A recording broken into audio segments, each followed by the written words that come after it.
Hi, this is a debate that's been raging for most of the year, and probably from most of last year and the year before that. Um, the question is, who is better, Cristiano Ronaldo or Lionel Messi, or Lionel Messi or Cristiano Ronaldo? My view is that it's a question of tastes. Um, both players are totally out of this world, although, in my opinion, they are exceptional players for both of their teams, or both of their clubs. The only thing that's against them that neither of them have done anything at national level or international level, shall we say, for their country. All they've done is at what's at club level. So let's break it down. Start with Lionel Messi. Totally an outstanding player. Totally record-breaking goal scorer. You name it. The man's got it all. There's not a fault on the guy. Technically, he's supreme. Um, what else can I say about the player? He's an unbelievable player.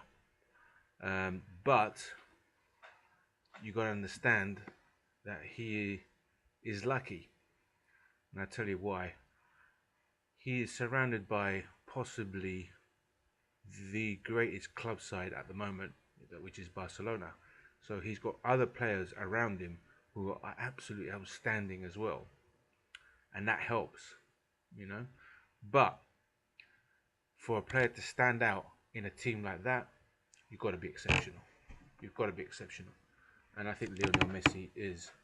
But obviously, being surrounded by outstanding players like Iniesta, Xavi Hernandez, Piqué, Puyol, Pedro, etc., it helps. It really helps. As for Cristiano Ronaldo, he too is surrounded by some good players.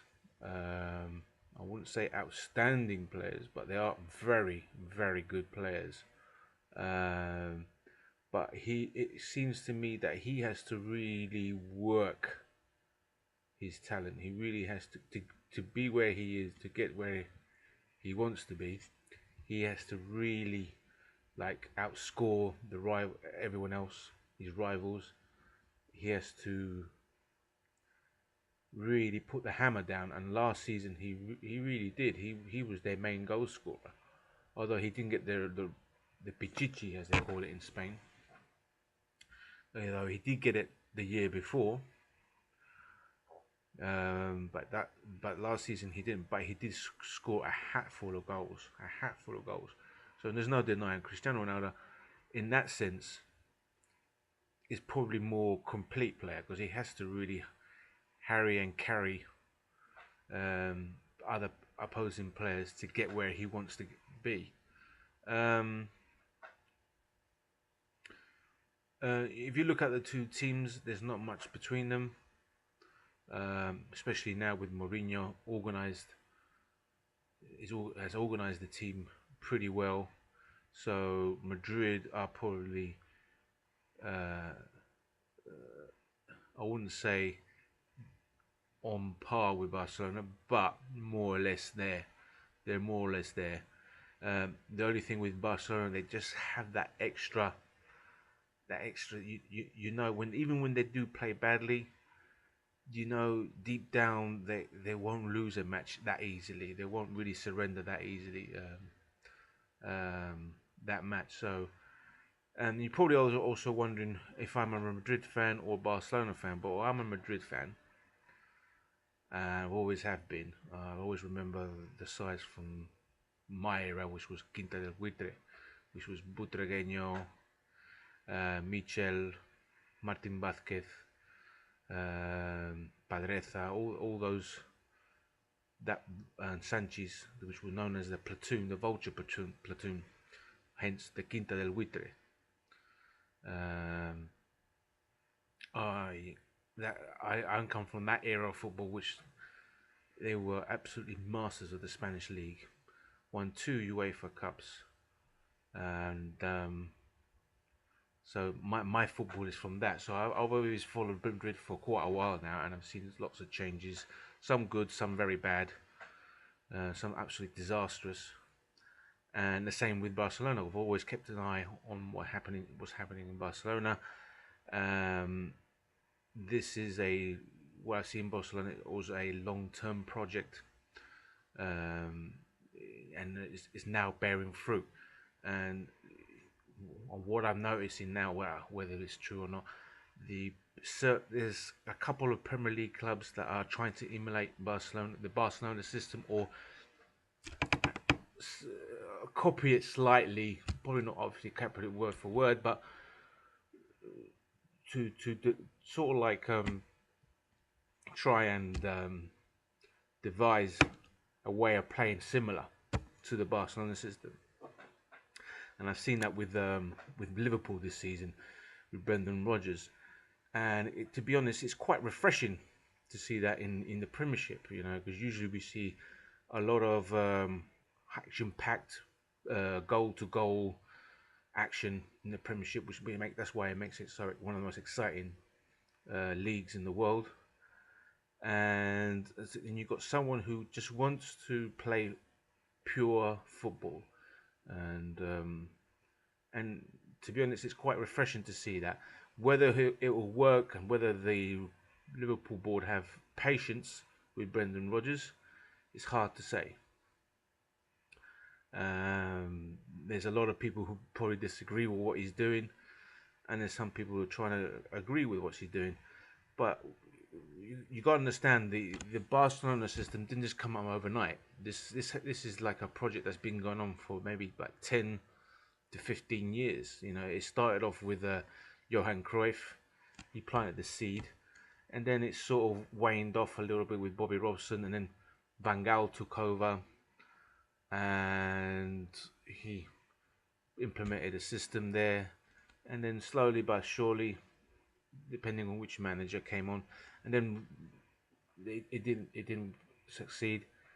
Then Rijkaard came along, and he saw these youngsters in the youth squad playing basically what they've been playing with under Cruyff, and which is obviously so what he did, he modernized it a little bit, because the old Ajax system, the old Dutch total football system, was a little bit dated. So what he did, he added what he learned from Milan, from Arrigo Sacchi, which was added in the pressing game. Basically, you press, if you lose the ball, press the opposing players to get the ball back, and this is something that that Barcelona have learned, and obviously they learned that very well. But so little by little, players that are coming through like Iniesta and Xavi, in the beginning those two players weren't really good. People were like criticizing, why are we putting players like this? And this is the same. This is the problem with Liverpool. People have to be patient. So my question is Liverpool being patient? Are they patient enough? Are the board patient enough to do that? Are they patient enough with Brendan Rodgers to let him do what he needs to do, and hopefully eventually the fruits of what he's doing will obviously bear fruit. They will succeed. It's hopefully Liverpool come back to what they were, to what they were historically. A club that I always admired. When they were in the Champions League, well, basically the old European Cup. Great size, when they won it. I think it was 3 or 2 or twice in a trot. I can't remember now. They were an outstanding team, and obviously they need to, due to Liverpool's history, they need to get back there. They need to get to where they are, back in the Champions League. But this is not going to happen overnight. So basically, hopefully, Brendan Rodgers is taking them in the right direction. But it's all to do with patience, and that's my feelings about it. So going back to the debate on Cristiano Ronaldo and Messi, like I've always said, it's a question of taste. I recognise them both being outstanding players, the best players in the world, both of them. I don't think there's a one or two. Obviously, there's a big raging debate who's going to win the Ballon d'Or, the Golden Ball, European Golden Ball, and who's going to be the World Player of the Year for this season. Is it Cristiano Ronaldo or Messi? And also there's other candidates like Iker Casillas and Sergio Ramos, Falcao, who's having an outstanding season with Atletico Madrid, so forth and so forth. So, it's very hard to pinpoint who's going to win that. Whoever wins it obviously deserves it. Who I would prefer? Well, it's always nice to have someone new win it. I think if it's the same person who wins it year after year after year, it gets a little bit boring. It gets a little bit, say, well, he's won it again, So in that case, I think my vote will go. I have to go for my home team, Cristiano Ronaldo. So I hope you've liked this, my first ever podcast for YouTube, and hope there'll be more. We'll see. I'll get back to you more, and please do follow me. Thank you. Bye.